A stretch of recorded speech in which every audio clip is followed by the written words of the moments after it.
Dog, every time it's time to go live, dog want to come up here and see what we doing. Good evening, everybody. Every single time. Good evening. Good evening.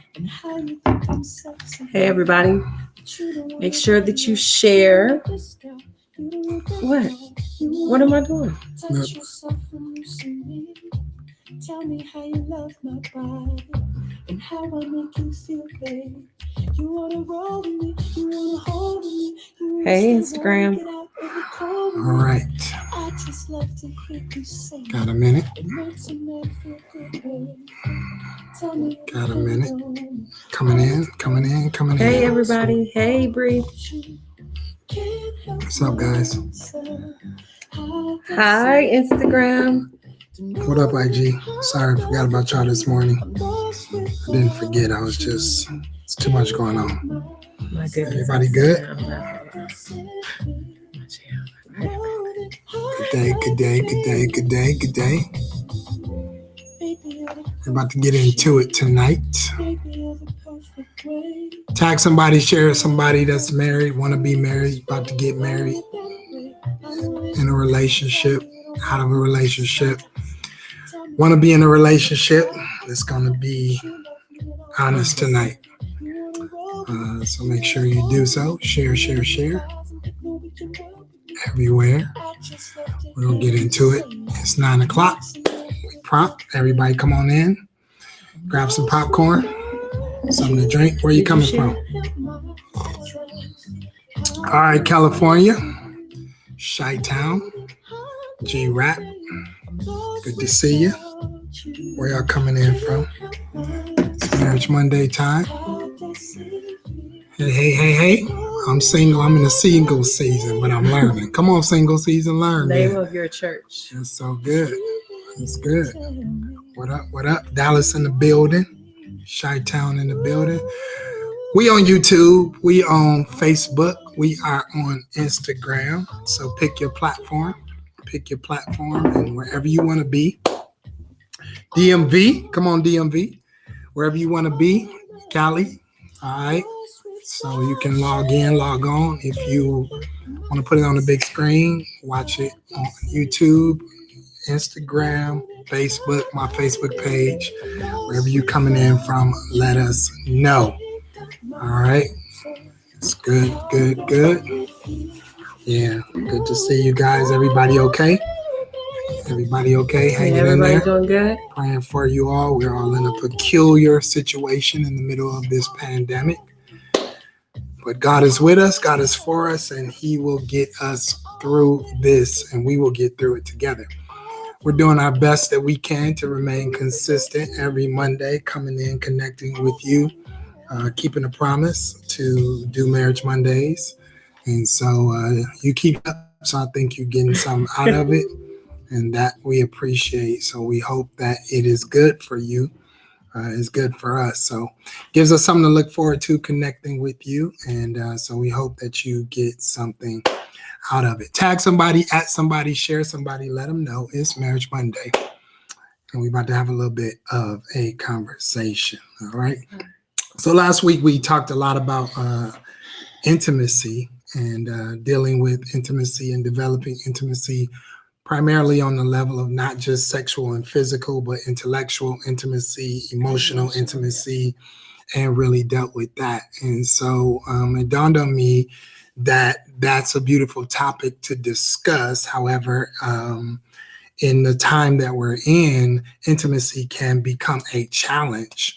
It can become a challenge because of everything that's going on. Like, so either people are using the stress, the pressure, the things they're learning to either draw them closer or pull apart, or it's pulling them apart, right?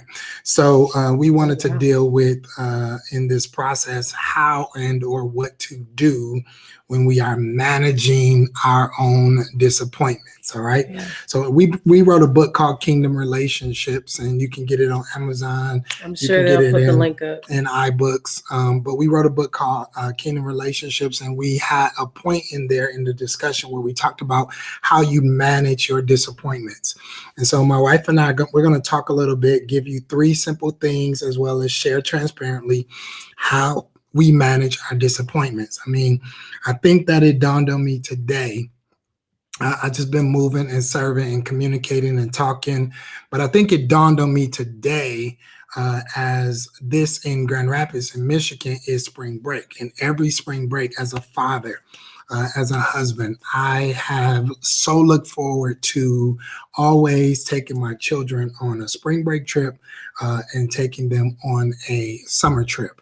My life is pretty hectic, traveling, preaching, very busy. And so I really, really, as a father, look forward to doing that. Growing up, my mom and my auntie worked very hard to take us on a family trip, but my dad was honestly a workaholic, so he didn't really ever get a time. We didn't get time to take a trip. I have no memories. I have many memories with my father growing up, but I have no memories going on any trip with him. And as my wife and I was sitting down sharing last week and developing intimacy, I began to think about that. And one of the things as a father and as a husband that I most look forward to is taking this trip with my family, with my children, and bringing my nieces along with us and my sister.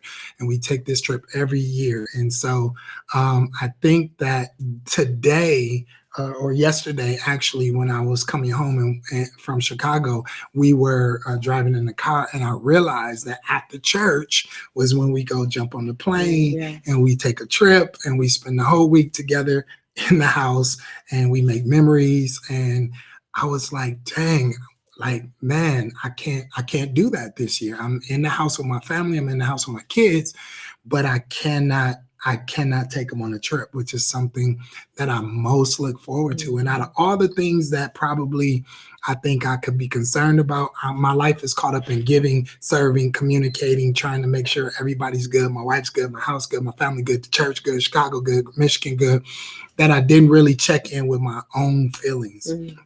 And when I did check in with my own feelings, the thing that I think hit me the most was not the ministry engagements that I missed, or the traveling to preach that I missed, but it was that I didn't get to take a chance to take my children on a trip. And I felt disappointed. I felt like, I didn't even share this with my wife. I didn't prep her. That's why she's looking at me like this. I didn't say anything. I didn't share it with her. I just kind of processed it myself, just being honest and transparent. And I had to deal with my own disappointments. I had to deal with how it made me feel, what I thought about. And I was thinking today, as we was preparing, that before I go to part 2 of intimacy, I think we need to talk about how we manage our disappointments. Like, what do you do when you are disappointed? What do you do when you're disappointed? Because many of us, some of you have birthdays. Shout out to all the people that have birthdays in March, all the birthdays in April. You have birthday plans, you have birthday trips, you have family trips, you have guy getaways. My guys that love sports, you like, this is killing me. Everybody had plans. So and before the pandemic hit, when the pandemic hit, all of your plans just shifted. And that left some of us in reactionary mode, trying to provide for our children and take care of our family and take care of our homes. But honestly, when you check in with yourself, you also had to deal with that you're disappointed, that you are disappointed. And when you're disappointed, you have to make sure that you're in touch with that and aware of your feelings, so that you check in with you, so you know what to do with that, and you know to deal with that in the context of your family. Can I be honest? Are y'all transparent with me tonight? And so, I mean, it's probably plenty of things that I could have to deal with. And of course, there's much more serious things going on in the world. I'm not minimizing it. I'm not negating it, but I'm just being honest about me in the context of our relationship, my marriage, and my family. This was something that I was like, it hit me, right? And so I'm disappointed. And so now the question came up when I was talking to my wife, how do you manage your disappointments? Because everybody in every phase and every stage of any relationship is going to have to deal with being disappointed. Disappointed in yourself, disappointed in your spouse, disappointed that the relationship worked out, disappointed that the relationship didn't work out, disappointed that it went the way you thought it would go, disappointed when it didn't turn out the way you thought it would go. You invested time, you invested money, you invested energy, you invested emotions, and then what do you do when life hits you with some disappointment and you're with your own disappointments? Can we be real tonight? Right? And so when I'm in this space of dealing with my own disappointments, now I have to manage my emotions. Now, when we are in the context of our home and our family, usually I could go play golf, play basketball, go for a run. There's all kinds of things I could do for an outlet to be able to escape me dealing with my feelings. I don't have to necessarily talk to my spouse. I don't necessarily have to tell them. But now when you're in a stay-at-home situation, what do you do and how do you manage your disappointments? How do you manage your disappointments, right? And so disappointments is a stage that everybody has to go through and everybody has to endure. I know I didn't warn you, but join in. Stop listening to me and venting. I'm sorry that I'm sharing with the whole world a feeling and a thought at the same time. I know. I appreciate it's interesting. We did not talk about this, but I think yesterday it must have been a thing, because yesterday, like just watching church and everything and like knowing that it was a Passover and Palm Sunday, Easter Sunday coming up. It was always you're a church girl. I know, and and it was like, my husband came home and he was like, "Why are you playing all of this choir music?" Oh my God. And it was just, I was having a moment, but I was trying to, I was identifying with the moment that I was missing. I was missing church. I was like, I don't know anything else on an Easter Sunday. I don't know what that is. And so to know that this is going to be one of the first that I've ever had that I can remember, that I am not in community in a physical way, that I'm not we're not preparing for Easter Sunday, right. Like all of that stuff as a kid, getting a new outfit and preparing your Easter speech and now as pastors, you're just preparing for it and the community that you had with people. That is it's a major disappointment. And I feel that we have kind of it is what it is. And we just been rolling with it. We just trying to be troopers with it. And I think right now, for me, the reality of being quarantined is really hitting me hard this week. Wow. It's cooking every day, and now you what, I'm about to cook one good meal and then y'all gonna eat leftovers because it's not that I guess because it's kind of like getting old, because I think with anything that we come up against in a disappointing, I don't know if I could even identify it as disappointing at that point, but you just roll with it, you just do what you need to do. But I think disappointment hit me yesterday, and what I did to try to deal with it was get my choir music going on.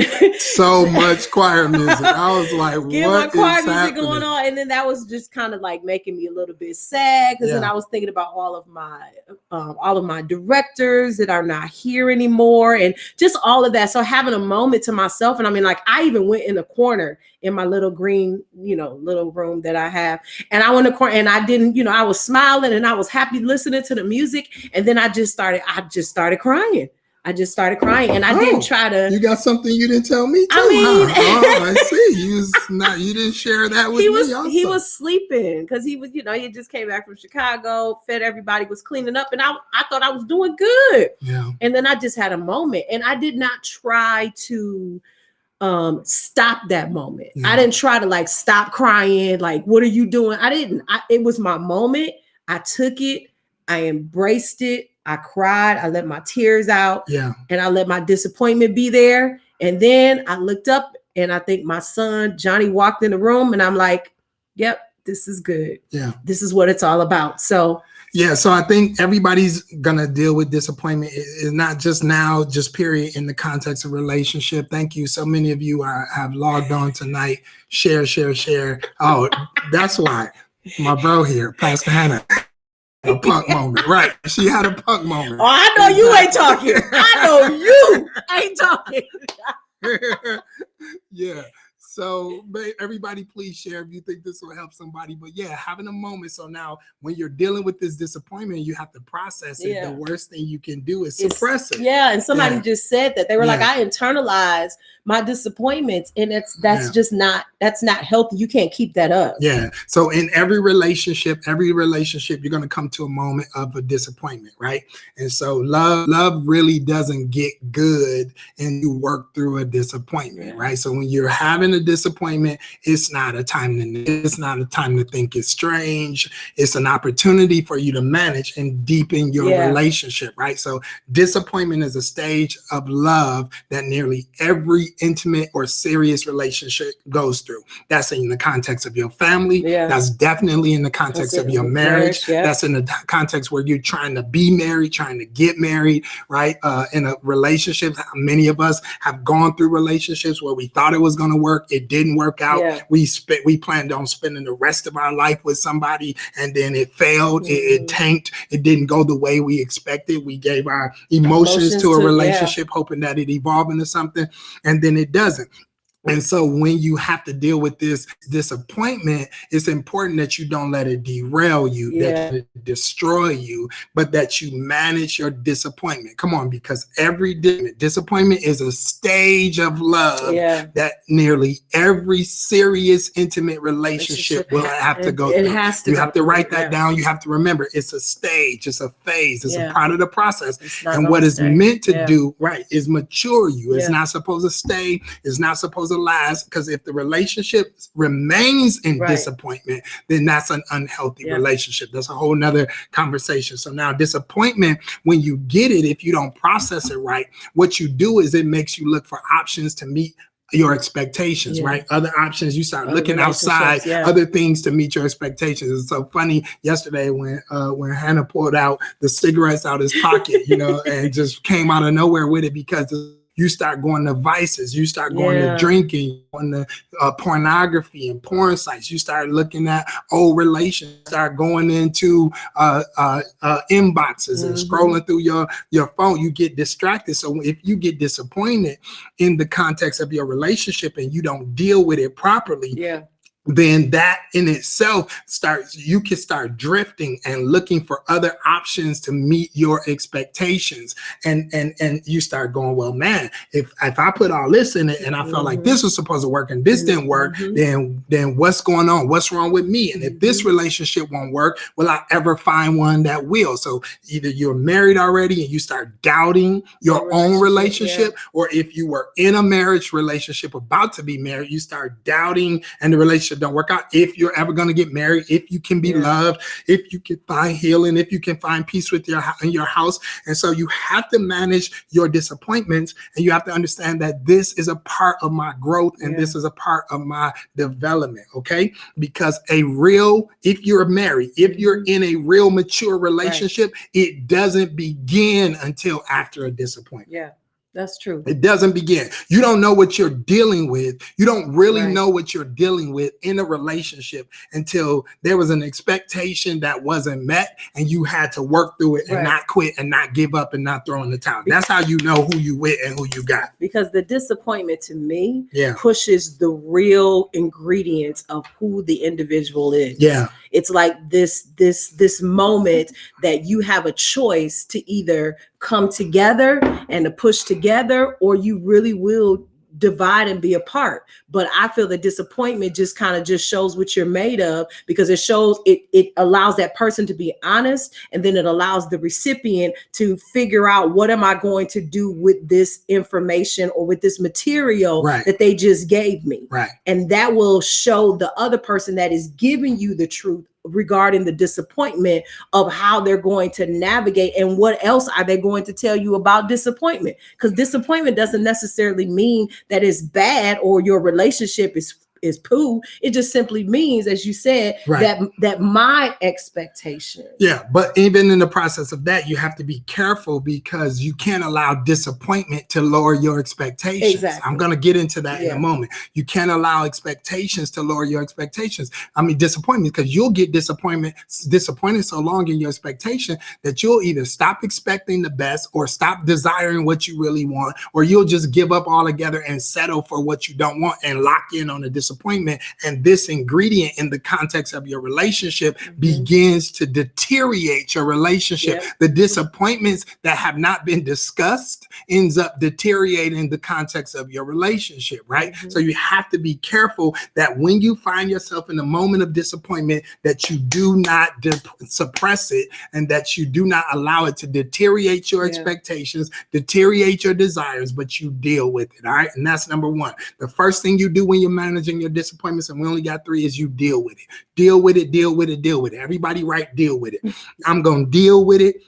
I'm not going to ignore it. I'm going to step into this painful decision that I've been avoiding. I'm going to deal with it. I'm going to begin dealing with it by being honest with me. And one of the reasons why I didn't talk to my wife about that yesterday is because I had to first be honest with me. I'm still here. I'm in my house. I can still make spring break at home. I mean, not really, because it's Passion Week, but I'm going to figure out a way to make it up to my kids, you know, but at the same time, it's like in this moment, I got to deal with it. I can't ignore it. I got to step into this painful decision because we try to avoid it. We try to ignore it. We don't want to deal with the painful decision, and we don't want to be honest with us. Not only when I'm disappointed with that, if I'm disappointed with something with my wife, it's just me and her. We're here. I'm looking at her. She looking at me. We both have sensitivities, but if there's an unmet expectation or a disappointment, we have to create an Eden. We have to create an Eden that allows this truth to be experienced. Other than that, we run a risk of creating a option for us to now begin to explore or look externally or otherwise, and you gotta guard your house, guard your relationships by being determined to deal with disappointments, you know, and being honest with you. So deal with it, deal with it, deal with it. Don't ignore it. If you know you're disappointed about something, don't ignore it. Don't be quick to point fingers, but don't ignore it. I'm going to deal with this. I'm going to deal with it first with me. Then I'm going to bring it to my spouse. Do you have any examples of ways or anything you want to share about that in that space? Are we sharing how this all came about right now? No. What do you mean? I mean, in our marriage, when I disappoint my husband, or very seldom does he disappoint me, but when I disappoint my husband, the thing that I had to get used to is being able to hear the disappointment and not take it personally. And that requires a great skill, and that requires you speaking to yourself, because when someone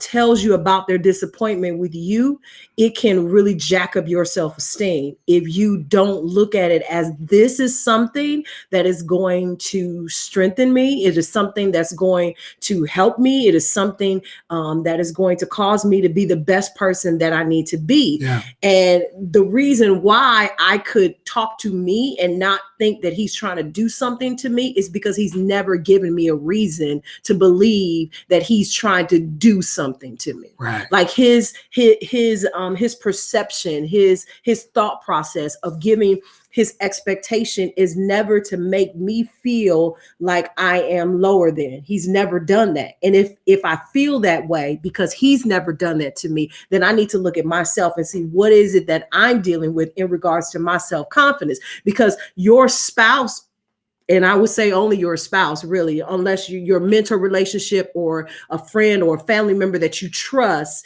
they are seeing things that you don't see about yourself. Right. And you have to give people the right to be able to give you an expectation that you don't that you have for yourself, but you don't always hold yourself to that. That's right. Because you will discount it when it doesn't feel good. Yeah, somebody said honesty, Dr. Vicky, she says honesty helps you, not hurt you. And it's true, because marriage is a mirror. Right. And so it exposes you. And of course, I disappoint my wife. She's just not as vocal about it. She's so kind to say that. But what I've learned is that because my words weigh heavy, then I have to be careful how I honestly communicate my disappointments without pointing the blame, because it's not her first, it's me. And so while I'm being honest about how I can talk to her without pointing the blame, then it doesn't create a culture, because I'm setting the tone in my house. It doesn't create a culture where it's antagonistic. It doesn't create a culture where I'm trying to tear her down. It's just like, yo, babe, I'm trying to communicate to you a level of my disappointment, because I'm trying to be vulnerable and transparent, because I don't want to open up a gate. I don't want to carry or bury something in my heart that creates a barrier between us. Right. And so it was hard early on in our marriage, me both learning how to communicate it to her in a way that she would receive it, and her learning how to receive it in a way that it wouldn't create a distance between us. And my wife always talks about how when I would say something, she start crying, and she talk about how tears could be manipulative, and I'll bag up, and she like, no, don't keep going. We're both firstborns. We're both strong personalities. Because no one told me what to do. I mean, my mom and, the people that I loved or whatever, it was just, I won't say I was always right. It was just the right way. So when you have someone, and that's one of the reasons why I married him. I married him because he was so smart, and he would bring things out of me that nobody else would have the guts. Let me say that, had the guts to push. And so I can't cap him when it's uncomfortable, that for him not to share what he feels or what he thinks, that's causing him to have this inner turmoil within himself that does not allow him to be himself inside of our marriage, at the stake of making me feel comfortable in my mess. Yeah. And then at the stake for me, because I'm a communicator, if I can't express it, I would get concerned, because if I can't express it, I wouldn't want to suppress it. But even bigger than that, I don't want somebody else around me like, whoa, she can't hear it. You could tell me. And then you start venting about your relationship, even to your friends, or either to other people that are around you. And that's how people get caught up in emotional affairs that didn't necessarily begin intentionally in being physical, but it was intellectual, it was emotional. Because if you're disappointed about somebody, you wear it, you stank with it, you smell it, it's on you. Somebody can sniff that out. People come at you because they like, oh, you happy, you married, or you happy? You know what I'm saying? Because are you not both? Right, because just because you married don't mean you're happy. So are you married or are you happy? They can sniff out the fact that you're carrying a disappointment, and that creates an open gate in your marriage. So you have to create an opportunity for you and your spouse to deal with it. Everybody write it again. Deal with it. Let's get to it. Number 2, discuss it. Now, after you deal with it, you gotta discuss it. You gotta have a healthy, non-confrontational, non-argumentative, non-pointing the finger conversation, right? The discussion, this is my disappointment. This isn't you disappointed me. You did this. You didn't know. This is my disappointment. So I'm going to share my disappointment with my spouse. I'm going to share my disappointment with my spouse, and I'm going to share my expectations and my responsibility in it. Right? That's mature. That's maturity. This is how you get through it. I'm not pointing fingers. I'm not blaming you. Yes, in this discussion, in this conversation, I'm not yelling. It's not argumentative. If I had to wait till I cool down to create a context for you to be able to receive it, whenever I do it, share it in a way where I share whose disappointment, my disappointment with my spouse, and I'm going to share my expect and my responsibilities in it, not the blame. Everybody always has a responsibility in the conversation. Everybody always has their own responsibility in the conversation. Even if it's my disappointments,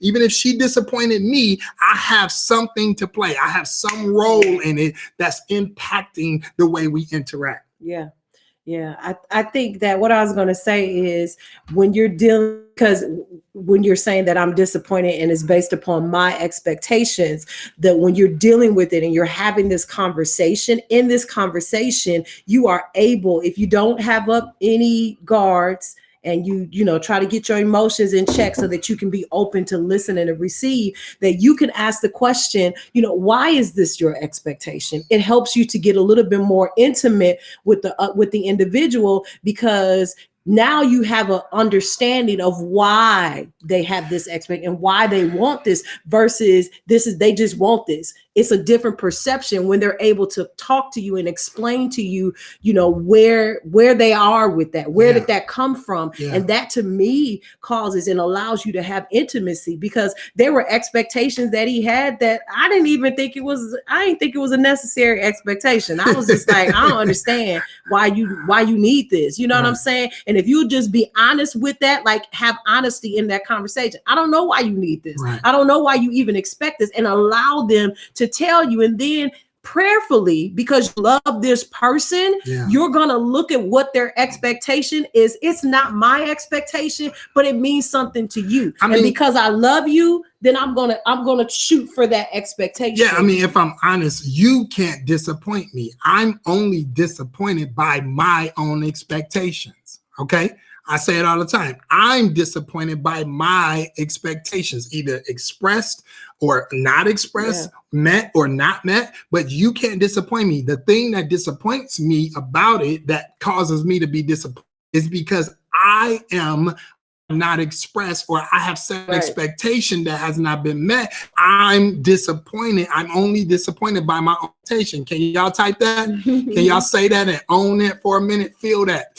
Ooh, feel that sting. I'm only disappointed by my own expectations, I'm only disappointed by my own expectation. And so when I'm disappointed, yes, I may be on the recipient end, because disappointment is about, like you said, something your spouse may or may not be giving you, something they may or may not be doing for you, whether it's emotional, whether it's connectivity, maybe it's affirmation, maybe it's love, maybe it's sex, maybe it's physical closeness, maybe it's some kind, I don't have enough sex, I don't have enough food that tastes like this, I don't have enough conversation, we don't have enough clarity, we don't have enough, whatever it is. I got married to, I got in this relationship because I wanted, and then I desired, and whatever I desired, whatever I wanted, whatever I needed, whatever I got into the relationship with, if and when that doesn't get met consistently, then it builds up disappointments. If I get trapped in my own disappointments, where I can't feel like I can communicate them or express them in a healthy way, it's going to come out in all the wrong ways. And so here we are in the middle of this season of our life, pandemic. We're in the house, we're to stay in place, and there's going to be disappointment. So I want to deal with this in a healthy way, so it doesn't become a domestic altercation in any manner or in any way. So if I want more emotional connectedness, express it. If I want more affirmation, express it. If I want, I shouldn't have to tell you that. You should just know me. But your partner is not a mind reader. Like, it's like 500 million things going on through your head that you're just not thinking about. You need to tell them and the thing about it is that you have an expectation for something that you never expressed, and that is wrong. Yeah. That's wrong. You're walking around upset and want something, and you never even told the person because you believe they just supposed to boom, supposed to. But what about, babe? But what about, babe? Honestly, what about the times when you have expressed it and you still not getting it? What do you do with it then? Because sometimes everybody can't say that they haven't said it. Sometimes they're like, I did tell you. I told you yesterday. I told you last week. I told you last month, and you still not giving it to me, and I'm disappointed. Then that's real. So what do you do? I think this is just me. I feel because it is a behavior that is learned, that it did not. I tell my husband this all the time. Well, not all the time, but I said this to him. Your expectation of what you want from me, you cannot stop expecting that. You do need to communicate it when you don't see me doing it, because it took me forever to be, as old as I am, to be this way. And it does not mean that you let go of that expectation, because I do not wake up in the morning and figure out how can I frustrate and disappoint my husband. That is not what I do. I don't do that. It's not inside of me. It's not internally. But I think that you need to tell that person. And that diligence is a learned behavior, because that makes you disappointed. That makes you frustrated. You just almost feel like burying the disappointment and say, you know what? I don't want this no more. Forget it. Never mind. You ain't going to do it. You ain't did it by now. You ain't got to do it.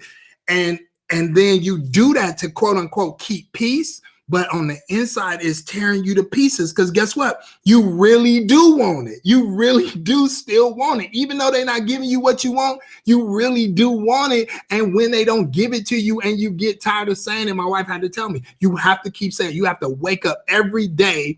You have to wake up every day and tell me again. You have to wake up every day and say it again. You have to wake up every day and do it again. With the expectation that today could be the day. Oh my God. Today could be the day And that it your could not be the expectation day. can happen. But it what can if come it's into not? fruition.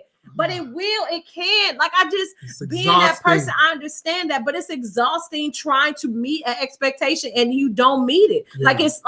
I get what you're saying, that it's exhausting for you to express it. But if the person is trying, it's exhausting to keep trying to do something that is not innately who you are. Right. It's not a behavior that, like I can sing on a dime. Like I can do that in my sleep. But some other stuff that your expectation is, I can't do that in my sleep because I haven't trained myself. I haven't disciplined myself. I'm trying to get into it, but it doesn't always come off the way that it should come off just because it's not inside of me like that. Right. But it will, because when you look at people who've been together for 50 and 60 years, they finishing each other's sentence. They doing something before the other person can even say it. They look alike. They dress alike. Why? Because they have been together. They were committed to being and becoming one. And I think that we think that becoming one happens in 1 year. It doesn't. Diligence. We got a lifetime to be together. So why are you trying to make all of this happen in the first 5, in the first 10? Now, I'm not saying that the person who is with the person who has the expectation and managing their disappointments, and the person who is the person that's trying to make sure that they're not disappointed. I'm not saying that they can just go ahead and just do whatever they want, where they just gonna be there. I'm not saying that either, because I don't think that's gonna work out for you at all.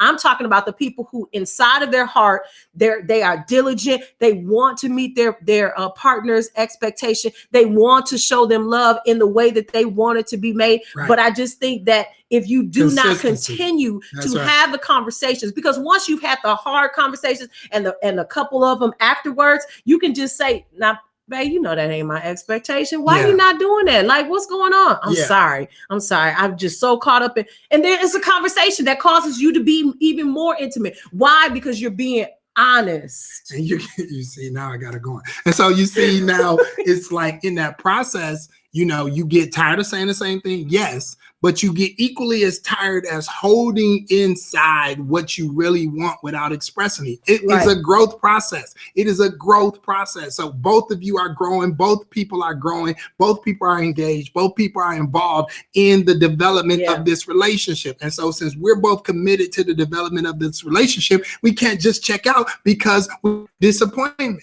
We gotta keep learning. We gotta keep growing. We gotta keep communicating and not take it personal. This is how we evolve. This is how we grow, and this is how we manage our disappointments. Because if you don't, your disappointments, if you don't remain diligent in saying the same thing over again and believing the best about your spouse, saying the same thing over again and believing today is the day could change, today is the day, whatever. If you don't do that every single day, then disappointments can lead to distance and even the other D word that we don't want to never mention. It can lead to distance and the other D word. Because if you ask somebody, well, how did you separate?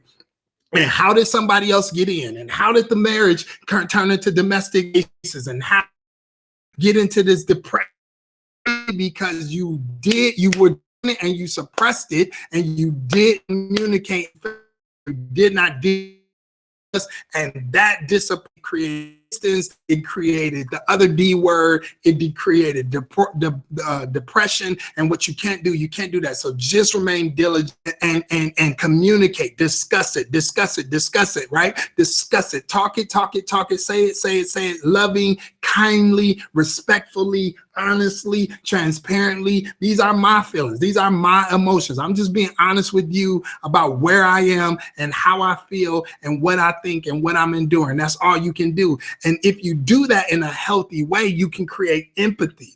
And then this empathy turns disappointment turns this disappointment into a shared space. And then now you stop being your side, my side, Right. your right, I'm wrong. It starts being, this is what our relationship needs. Right. Why is this what our relationship needs? Because it's what I need and it's what you need. And if it's what you need and it's what I need, then we need to need it and we need to make it happen. Right? Exactly. Because it's what's healthy for us. And so this keeps you out of trouble. Yeah. You hear what I said? This keeps you out of trouble. This keeps you from venting to other people. This keeps you from scrolling. This keeps you from DMing. This keeps you from talking to your in-laws and creating a division. This keeps you from telling your best friends and your outside friends, your marriage business and the stuff that's in your house. And people know stuff about your house and people know stuff about your disappointments that your spouse don't even know. People know stuff about your relationship that your spouse doesn't even know. That is unhealthy. And the other thing is that the conversation about your disappointments with people that are not for your marriage, and you have to test that, and you don't test it when you're trying to give or vent a disappointment, is that you will forgive your spouse and you will love them in this healthy and happy place. But the person that you just gave this information to, they're remembering all of that. And they looking at them side-eyed and they trying to figure out why you still with them and all this other kind of foolishness. And I'm talking about a marriage. Right. I'm not talking about a boyfriend and girlfriend. And because you did not weigh that in your head, you didn't give yourself some wisdom and you didn't remain honest with your spouse, then now you have invited a third party inside of your marriage, which is a very unhealthy thing to do, because y'all will be okay. You gonna fix it. You gonna make it work. But that person, they wasn't in that conversation. They didn't hear what you had to say, and they don't have the same anointing that you have for your partner. Because God when you go to that altar, it ain't just to get married. It's to be anointed for the person that you're with. And so you are anointed for your spouse. You might have a little bit of a moment, but I promise you, if you come back together, God will anoint you afresh to be with the person that you're with. And in every area of our life, we practice diligence and learning. Repetition is how we learn. Grow is how we learn. Anything you want to learn, you repeat it. Anything you want to master, you repeat it. You repeat it, repeat it. Repetition is how you grow. It's how you master it. And so your marriage is no difference. You're trying to master your marriage. You're trying to master your relationship. Repetition is how you do so. So if you communicate it right and not yell and not be frustrated, even disappointments in your house with your spouse, with your children, didn't I tell you? Yes, you told them, but you don't have to say it like that. Didn't I show? I already told you that. Relax. You don't have to say it like that. You're disappointed. You're disappointed because your expectations weren't met. But these are your emotions. Manage your emotions. Don't be yelling at your kids. Don't create a context in your house that says that when I disappoint you, it means I'm about to get, whatever. Manage your emotions. When you're disappointed, we all go off, especially with our kids. We crazy. We all get upset and frustrated. But if you do so, circle back, apologize, put in, give grace, extend what you want, and make sure you can communicate and don't get trapped in your own disappointment. Here we go. 3 and final one. Take a few questions, maybe. Share this with somebody if it's blessing you. Y'all in on this. Today. People is coming in all over the place. Y'all in on this. Thank you. We lost about 50 people. It got too deep and too real. We understand it ain't for everybody, but if you know that this is good and this is helping you and it's going to help somebody, share it with somebody, because this one is only up for 24 hours and then you can only watch it on YouTube. Last one, number 3. You ready? Once you do the first 2, what was the first one? Deal with it. Don't ignore it, right? Deal with it. Number 2 is discuss it. This is managing your disappointments. Discuss it. Share your disappointment. And number 3, simple. Do something, right? Do something. The worst thing you can do. I mean, if you don't master doing something, just do something right after they tell you. Do something the next day. Do something for a week. You know what I'm saying? The worst thing is for somebody to share their disappointments with you, and when they share it with you, that you do nothing. Oh my God. that is so painful, that makes you feel like, why did I tell you? Why did I say it? I could have kept it to myself. Even if the efforts aren't sustained over time, when you are transparent, when you are vulnerable and you share with somebody what your disappointments is, at least let them see you make a move towards what you just shared, right? And so ask them, do something about it. That's number 3. What do you desire? What do you want? What do you want? How can I please you? How can I serve you? How can I fix this? How can I meet that need? Like, I'm going to do something. I'm going to immediately initiate an action that's going to bring a desired result, at least to try to put a smile on your face, if not forever, temporarily. At least you're going to see, you're not going to mention that you want more sex and then we go 3 more days before we have sex. You're not going to mention that you want chicken and you don't get it to the weekend. You're not going to mention that you want me to remain emotionally connected and consistent and I'm still distracted with the moment your spouse tells you and you understand what it is that they desire, put every effort in it to do something. You okay? Yeah, I'm good. Okay, put every effort, put every effort into it to do something. What do you desire? That's a strong question. Mm-hmm. That's a risky, powerful, strong, vulnerable, intimate question to ask your spouse. What do you want? What do you desire? Guess what? Because something or somebody that's trying to destroy your marriage or get in between your marriage, they are asking, what do you want? What do you desire? What's your fantasy? What's your dream? What's your greatest thing that I could do to please you? Right? They're asking these kind of questions while you're married to somebody that's not into, cannot communicate, don't even know what it is you want or what you desire.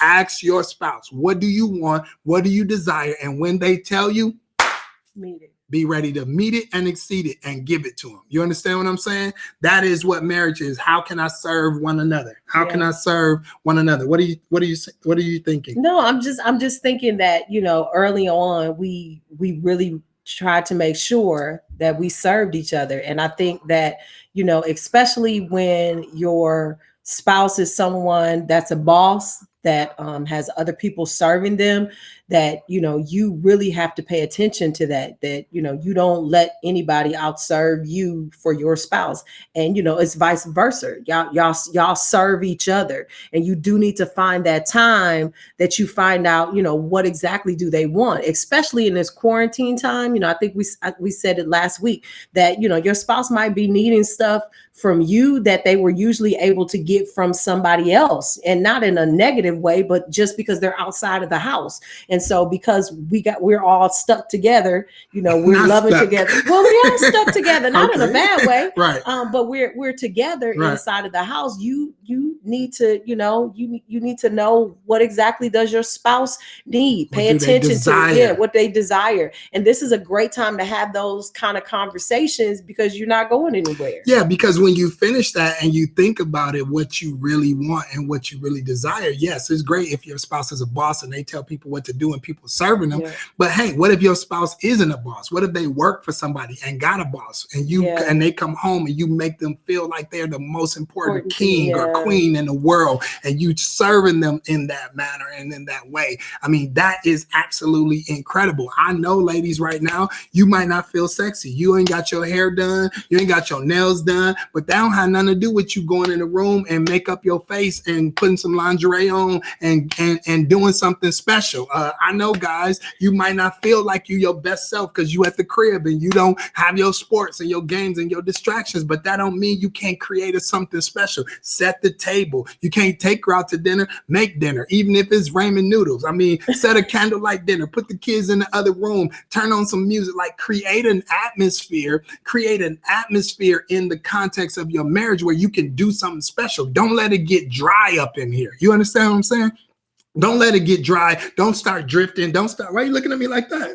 Don't start drifting. Don't start daydreaming. Don't start scrolling. This is how people get distracted. And so have the honesty to be able to tell your spouse, hey, yo, I'm tired of them same old pajamas. Can you put on them? I know you don't feel sexy right now, but go find the sexy. You understand what I'm saying? Don't come to bed with them same old pajamas no more, right? Go find some sexy. I know we all got clothes in the closet, can't wear. Put them clothes on, spray some cologne on, spray some perfume on, like smell good, like create an attraction, get your pheromones going, put on some soft music. You understand what I'm saying? Separate, get the kids a space, go turn a movie on, give them their space, and you create your space. But what do you desire? And it's just not, it's just not physical. It's just not physical, but mental, emotional. You desire real connection. You desire a moment of clarity, a moment of conversation. Hey, just let me vent. Let me lay on your shoulder. Let me lay on your lap. Let me lay between your legs. Like whatever it is I need from you, that's what you need to do, because single people is out here being creative while married people is out here being dry. You understand what I'm saying? Single people is getting in all kind of trouble. They text sexing each other. Porn sites is handing out stuff for free. They going in. You understand? And so people have to be honest. Don't let this stuff create such disappointment that it creates a barrier between you, that now you are creating a context in your marriage where it's unhealthy because you do not know what your spouse desire. What do you want? What do you desire? And I'm about to give it to you. And I'm about to give it to you. I'm going to give you what you want. You understand? Now, all of the single people that just heard that, y'all don't be creative. Sit your butt down somewhere and wait till your season is over. All right. And don't get in no trouble, because it's enough trouble out here. Y'all quarantine, trying to figure out how to have some quarantine love. Don't be having a bunch of babies called Corona and Cortina later on in December. Y'all take care of yourself and manage your emotions. But for the married people, what do you want? What do you desire? And let's give each other what they desire. You got quiet, honey. No, I'm listening to you, because you passing it and you talking about being creative, and that's your thing. So all right, here we go. I just want to finish it with this. Disappointment has a future. This is all I want to say. Disappointment has a future. Disappointment has a future, right? So number 3 was do something about it. What do you desire? Here's my wrap up. Disappointment has a future. What do you mean? Disappointment has a future. There is nowhere to go if you are already at the end of the story. Right? If you think that a disappointment is it, just because you're frustrated, just because you're disappointed, that's it, it's over, it's nothing. Oh, well, I might as well give up and go in the towel. Absolutely not. You understand what I'm saying? Disappointment has a future. Why? Because disappointment is an opportunity for you to move beyond it. This disappointment doesn't have to be the end of the story. With disappointment, the plot is still taking shape. Disappointment, although it may be hard work to get out, disappointment. When you're watching a movie, the movie gets better at the moment of disappointment. Right. When you're watching a movie, when you're watching a movie and something happens, you're like, oh, and then it don't happen, you're like, oh no, I wonder how they're gonna fix this. What's gonna happen next? And you lean in because the disappointment, you know that the movies that end with disappointment, you get mad, you hate, oh my, I can't believe they did that. I can't believe that's how the story ended. Hey, your disappointment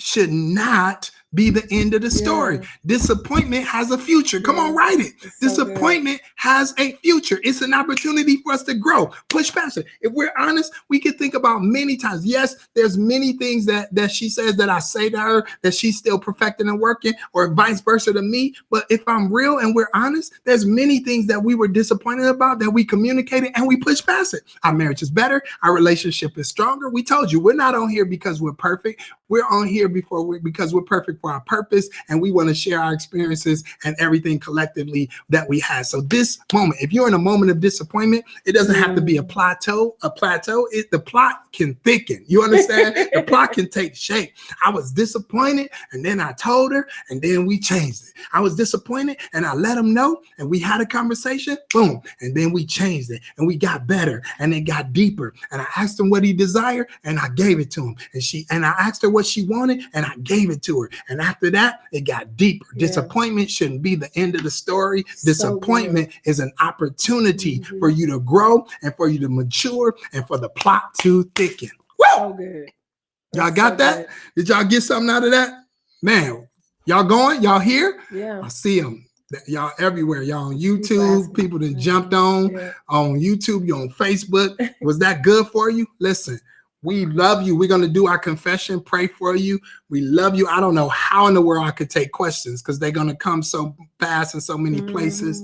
I don't know how in the world. I hope this blessed you. I want you to share it with somebody. Let somebody know in this season. I know there's moments where we're going to be disappointed that we wish that we could have did this, or we wish we could have said that, or we wish that this could have happened and it didn't happen. But I want you to don't take it out on your spouse. Don't take it out on your children. Figure out a way to communicate and grow from your area of disappointment. This is your opportunity for development. Y'all got the 3.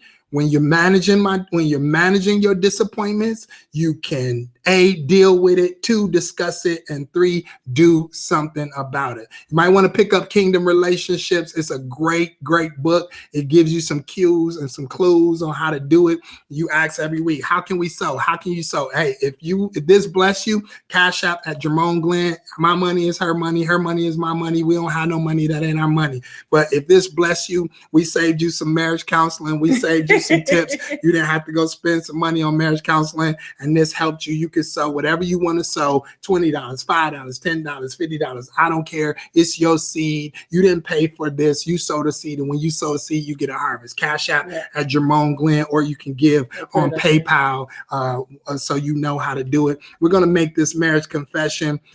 Thank you guys for showing up today. I'm so glad. Mark it. Thanks to my bro who shared it and boost our numbers tonight. I appreciate you, bro. Thank you so much, Pastor Hannah.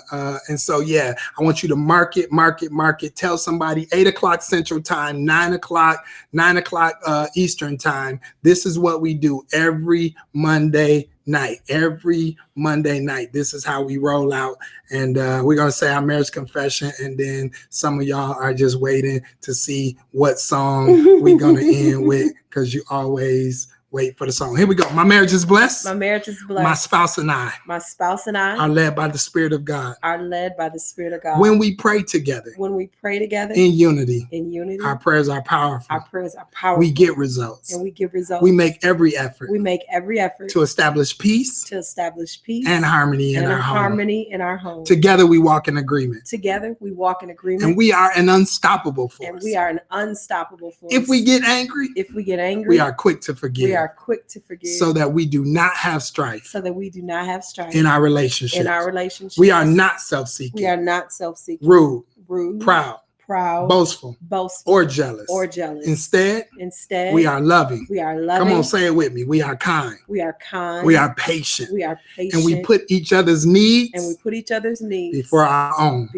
We trust each other. And we protect the sanctity of our marriage. God has joined us together as one. And we will not be separated.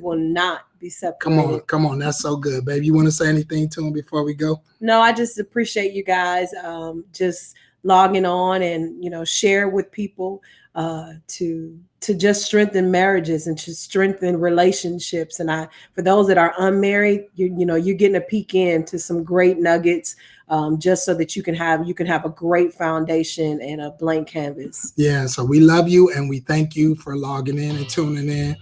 Tell somebody, share somebody. Oh, yeah. And then I have on CLI, I have CLI Saturday at 9 a.m. on Saturday on Facebook Live. So go over to my page and you'll see that flyer. I would love for all ladies to join me. It's just our moment to just have a CLI. Yeah, so good. And then on tomorrow night, we're in our Mastery series. For those of you that watch us on YouTube and Facebook, right here, Mastery series. We're mastering family tomorrow. We're going to have Dr. Martin and Pastor Linnell is going to be joining us. You do not want to miss this moment. All right. It's going to be so good, so good, so good. Thank you for those of y'all that's sowing and encouraging people to sow to us. We love you and we hope that you got something out of this. Let's dance a little bit and just listen to it. Come on. Disappointments don't have to be a separation. Yeah, we're working on Single Saturday. We got you. Just give us a minute. We got you though, for real. All right. Love y'all. Love y'all. Families determine the future. Don't you ever forget it. I need your family strong. Work through whatever differences that you got. All right, Facebook, Instagram, YouTube, world, work through whatever differences you got. Families got to remain strong. We got to remain strong in times like these. All right, Keep your family together. Keep your family together. All right? Don't fight each other. Fight for the family. Fight for the future of the family. Hey, hey. Yeah, we ain't going to disagree. We're not going to let it cause us distance. Hey. Hey, hey. Tomorrow night, Pastor Hannah got prayer at 7 o'clock. Don't forget that, 7 p.m. prayer tomorrow night.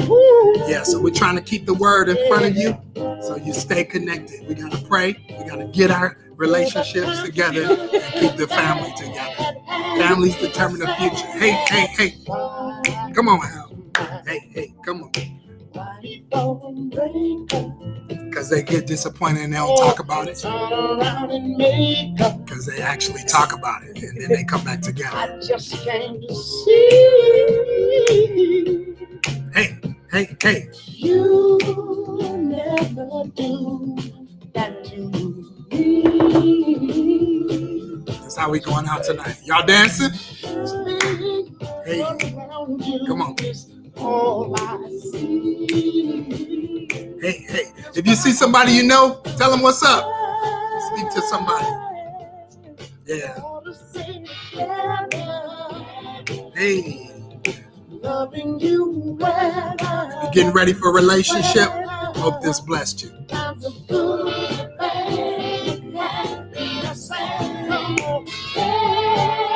Come on, guys. We got to stay together. We're going to get through this together. Everybody. We're going to get through it together. Yay.